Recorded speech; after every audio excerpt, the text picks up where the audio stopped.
Hello, hello. Today we're talking all about mindful eating. This is such a special topic that isn't touched on a lot of the time, but I do think there's so much value in it, and I'm excited to share it with you today. So let's start with understanding what mindfulness is. So I guess in our culture, we really do a lot of things mindlessly, right? We um, value efficiency and we value doing multiple things at one time because we get a lot done that way. But what I'm going to challenge you to do during this talk is to try to slow down and be more mindful, specifically about the food choices and how food it makes us feel, how it impacts our body and our life. So let's talk about what mindfulness is, and then we'll jump into what mindful eating is. So mindfulness, this is a great definition that I love. So I'm just going to read it as is. So mindfulness is deliberately paying attention, being fully aware of what's happening both inside yourself and outside yourself. So inside yourself, that's what's happening with your body. How's your body feeling? Your body's from your head to your toe. So doing a body scan can really help to understand how you're feeling in your body. How about your heart, right? That's where a lot of our emotions are carried. So how are you feeling at that time with your emotions? And then how about your mind, right? Is it racing? Is it stressed? Is it anxious? Yeah, so just, taking a look at what's happening inside your body, but then also outside your body. So how's your environment? Where are you? Can you slow down and really observe what's going on and how your environment is making you feel, right? Like how your desk is set up. Are there flowers on the table? Is there pictures of things that make you happy? All those things really do make an impact, and slowing down to observe those things can then bring awareness to things that need to be changed to help improve. And the best way to do that is to experiment, right? So try new things, then be mindful of it. How is that making you feel? And then do something about it. So mindfulness is awareness. It's just being aware, but being aware of things that we don't usually take tabs on, right? So it's awareness and it's not judgment. So that's another thing in our culture we do a lot is we judge. And mindfulness is just to understand what's going on and not judge, not criticize, but just be aware of that thought and then think about it. Maybe that can influence what you do next time. So it's not a bad thing what's happening at that present time and how you're feeling, but maybe you could change something to make you feel better in that moment, whether it's at your desk or whether it's at your table while you're eating or whether it's, waking up or going to bed. So mindfulness is just slowing down and trying to observe all of these things that we usually don't have time for and we're not told are important, but can really impact us. So mindfulness can be applied to a lot of different areas of our life, but I want to talk about mindful eating today because I am a dietitian and we do eat, like all of us eat all day long. So we can actually apply this mindfulness to eating. So it could be buying our food, it could be preparing our food, it could be actually eating our food. So there's lots of different components of eating that we should be more intentional about. And mindfulness can help us become more aware of these steps and how we're feeling within these steps and if changes are needed. So mindfulness isn't necessarily, meditating, but it's just pausing and stopping and observing. So the definition here that I really like is by Jan Bays, and they have a really great book about mindful eating. So I took this right from that book, and it was published in 2009, but I haven't read anything better since then. But the definition says mindful eating is an experience that engages all parts of us, our body, our heart, our mind, in choosing, preparing, and eating food. Mindful eating involves all of the senses. It immerses us in colors, textures, scents, tastes, and even the sounds of drinking and eating. Just pausing there to think about when was the last time you slow down long enough to hear how you're eating and drinking, or how others were eating and drinking. Mindful eating also allows us to be curious as we investigate our response to food and our inner cues to hunger and satisfaction. And so there's so much value here. And I know I've talked about intuitive eating before, but mindful eating and intuitive eating go hand in hand. So mindful eating helps us slow down to observe what's happening with our body so that we can understand what our body is communicating to us about the food choices we're making.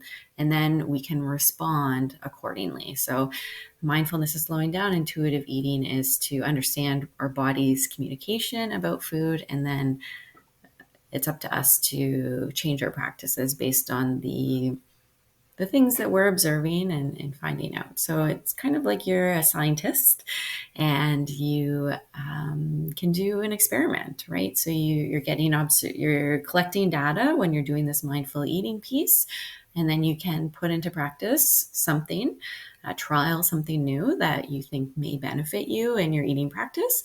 And then again, be mindful of that, observe and see how that made you feel. What's the change? Do you want to continue that? Do you want to try something else?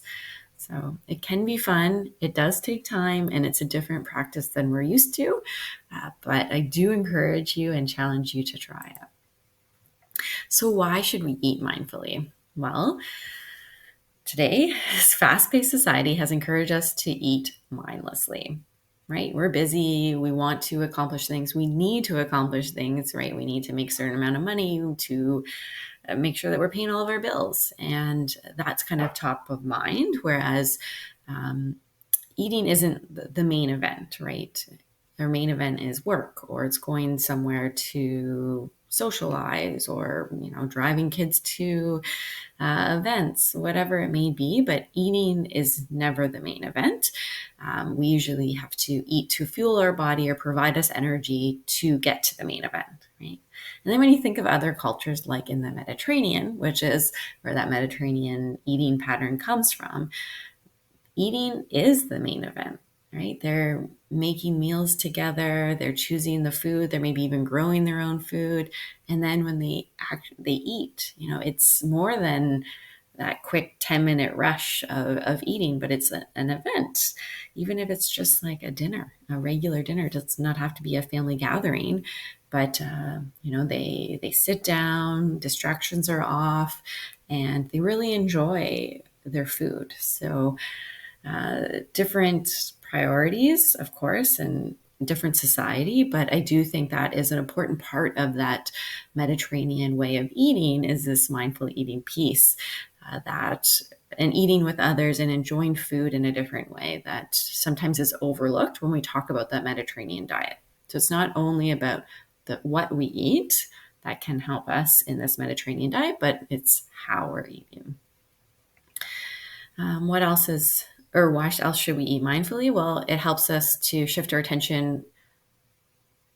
I guess I should say that right now, our attention is on television, phones, and computers, right? So when we're eating, you can even think about yesterday as an example. How often did you check your phone? Or was the TV on? Maybe the radio was on. Or were you eating in front of your computer? I know I can say that I did definitely yesterday. And I look at my desk right now and I have a little snack right in front of me, as well as a drink. So definitely something that happens on a regular for me. And so maybe it's not focusing on all day long mindful eating, but maybe one meal or one snack, and start slowly and see what you can observe and what you can change and go from there. Usually we want to eat to get things done quickly, right? And that's because we have lots of things to do. But when we think about our signaling when we're eating, so when we start to eat, it takes about 20 minutes from that first bite of food to our stomach to kind of signal to our brain that we are full. So it takes 20 minutes.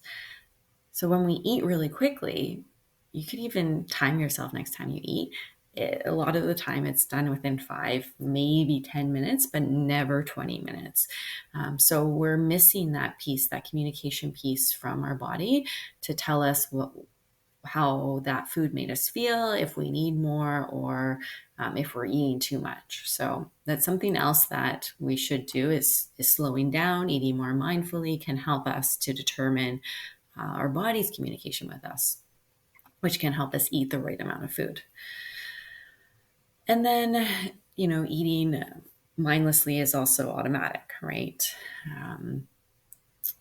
Again, eating isn't the main event, so we're just kind of trying to fuel our body. Or maybe we have these hunger cues that say, you need to eat, you need energy. So we go in the fridge and we eat whatever's there to make us feel better in that moment. But a lot of the time I ask people when I'm counseling, what did you eat yesterday? And it takes a lot of time for individuals to really reflect, to say, what did I eat? And that's because it's so automatic that we're not even paying attention to our food choices. And,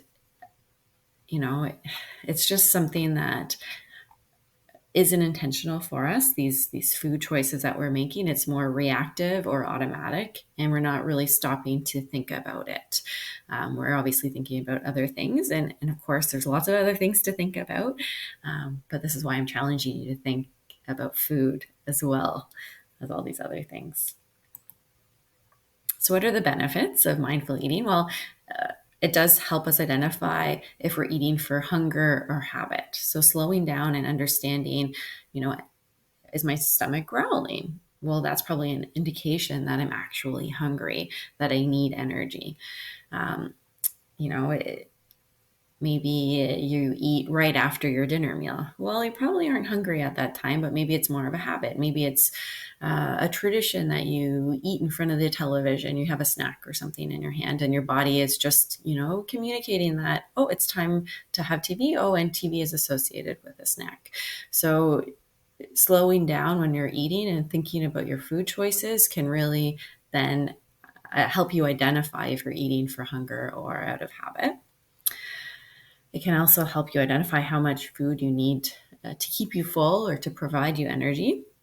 So I have a little handout about something called the hunger scale, which I'll talk about in a bit, but it will help you identify where you are on this hunger scale and how much food you need to keep you satisfied and full. Mindful eating can increase your awareness of triggers. So triggers are something that usually is related to emotional eating. And when we eat to soothe our emotions, it's just, a way of managing our emotions or managing our stress is eating. So slowing down and being more mindful can actually help us to understand these emotional triggers. And instead of eating to soothe these triggers or these emotions, then we're able to take a pause and maybe try something else that could help us soothe ourselves, and provide our body with some self-care instead. That could then eliminate that need for emotional eating to try to soothe our emotions at that time. What else? It can also help to appreciate yourself, appreciate the food, where it's come from, appreciate the time that you put into the food and your food choices. So I think that's a really big benefit. It can promote better digestion because slowing down helps us to digest foods better. We chew more. A lot of digestion does happen in the mouth, but we don't chew enough. And so the food's not broken down as much as it should be in the mouth. So then the stomach does more work. So it can promote better digestion that way. And then it gives you a choice about what to eat and how much to eat. So slowing down and really choosing what the foods are that you're putting on your plate, understanding what foods you're craving and trying to match the food intake accordingly can be helpful. And then just having that pause too to think about, why am I eating these foods? Is it for nourishment, and what kind of foods do I want to prioritize for nourishment at this time? So how do we mindfully eat? So Susan Alberts is the queen of mindful eating. So if you're interested in this topic, I encourage you to look her up. She has lots of resources online, but this is kind of, adapted from her work. So how do we eat mindfully? Well, we want to be mindfully aware when we're eating. So trying to slow down when you are eating can be helpful. And looking at all those senses, right? So if we think of that previous definition, it takes into account, our eyes. What are we seeing on our plate? Is our food plated? Is it colorful? It takes into account the smell. What does the food smell like? Is it appealing?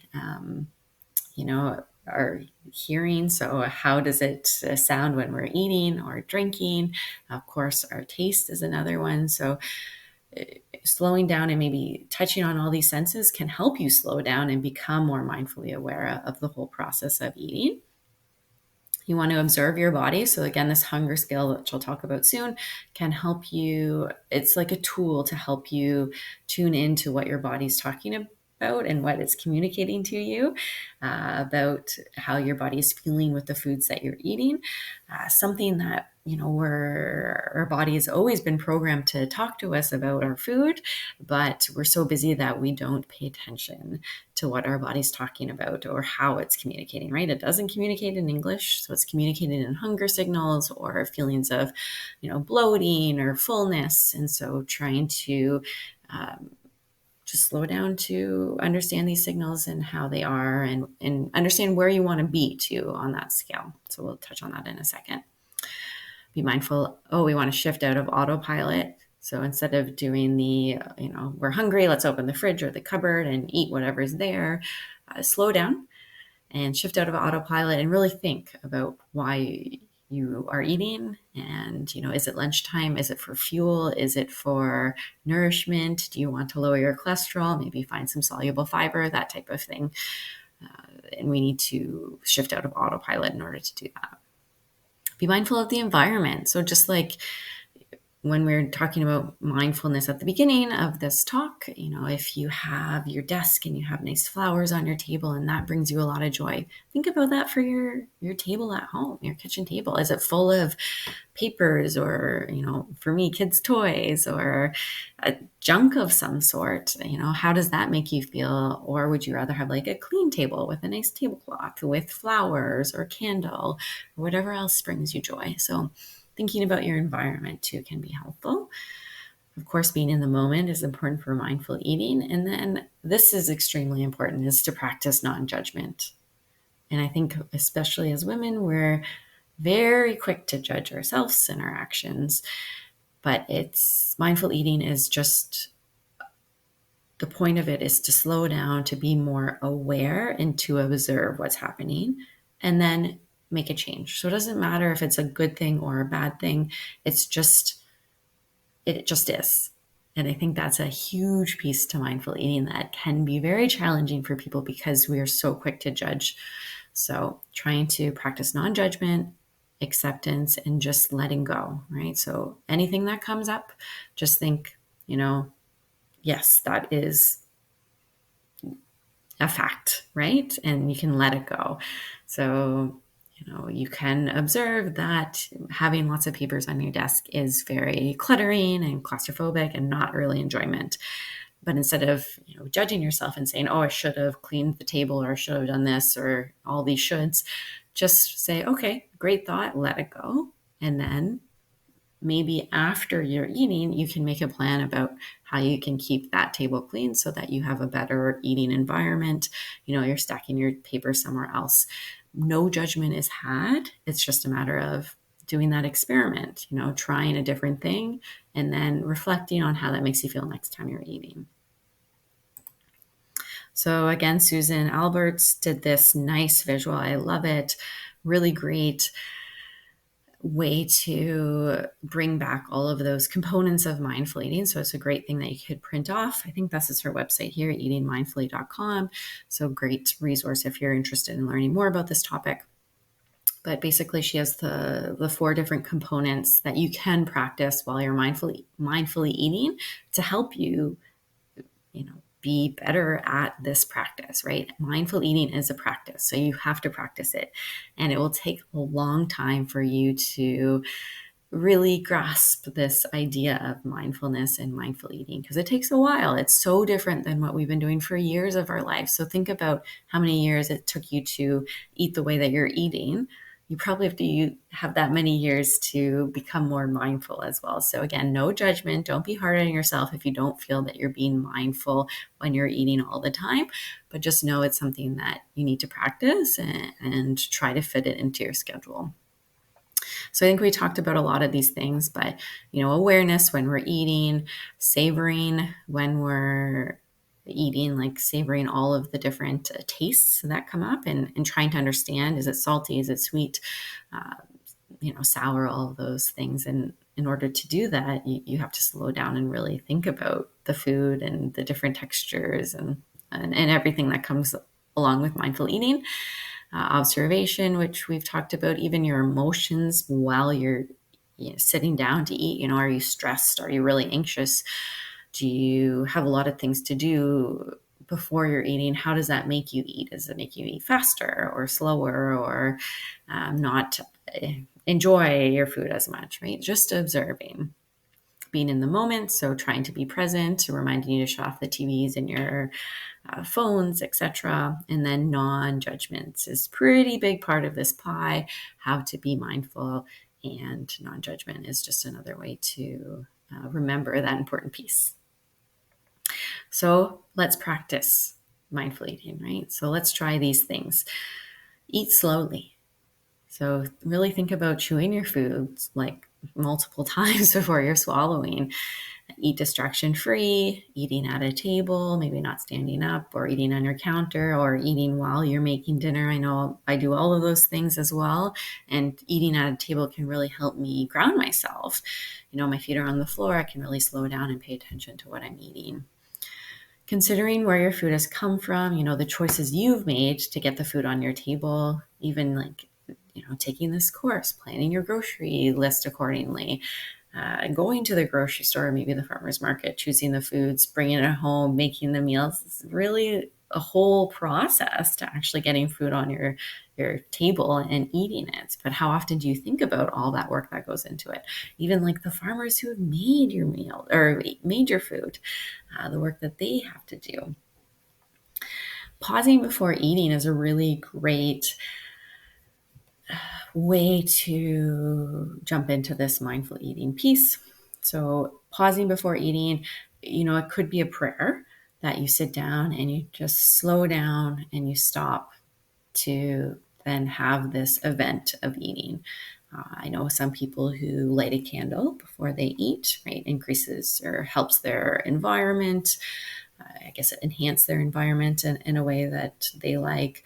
But again, you have that stopping of the life that was before a meal, trying to have that pause so that you can then have the event of the meal. And then after the meal is done, you can go back to regular life.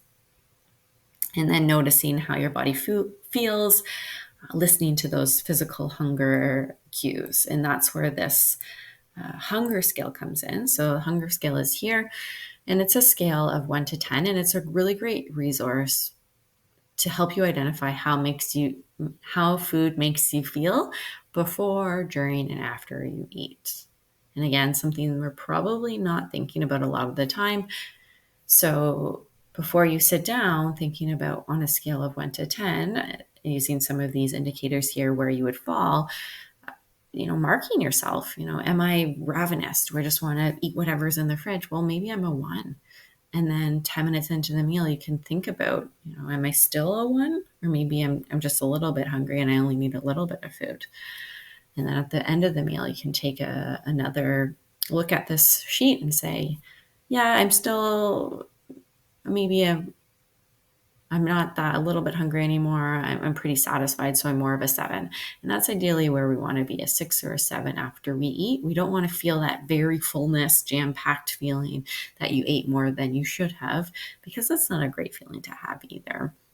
So trying to stick within the 6 and 7, and having that midpoint check-in can help you gauge where you're at and where you want to be. And this is a really great tool to help you identify how much your body is eating, really tuning into that communication, those communication signals that your body's trying to relay to you that you may not have been listening to over the last years. So again, no judgment if that's the case, because I know I have been there too.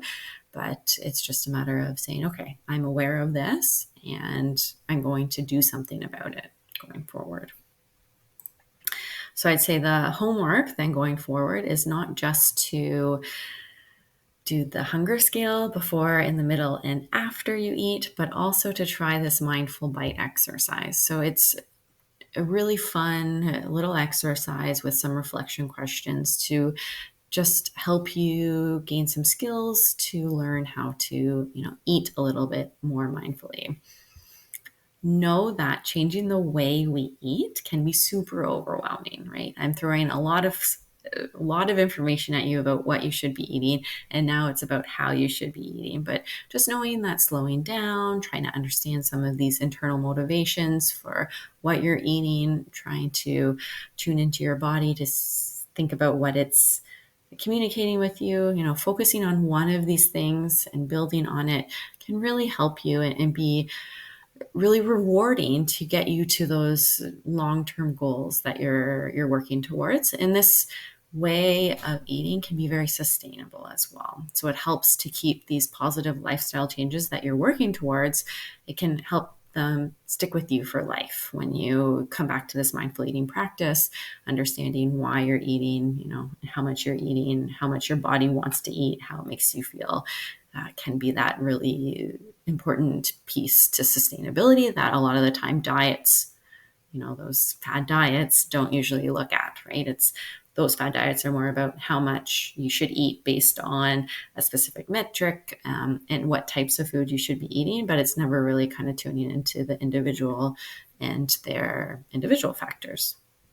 So remember, this is like an experiment, and it should be fun, and you try new things, right? No judgment. It's just a matter of being curious, trying things out, reflecting on it, and then trying something else out if it didn't go as planned.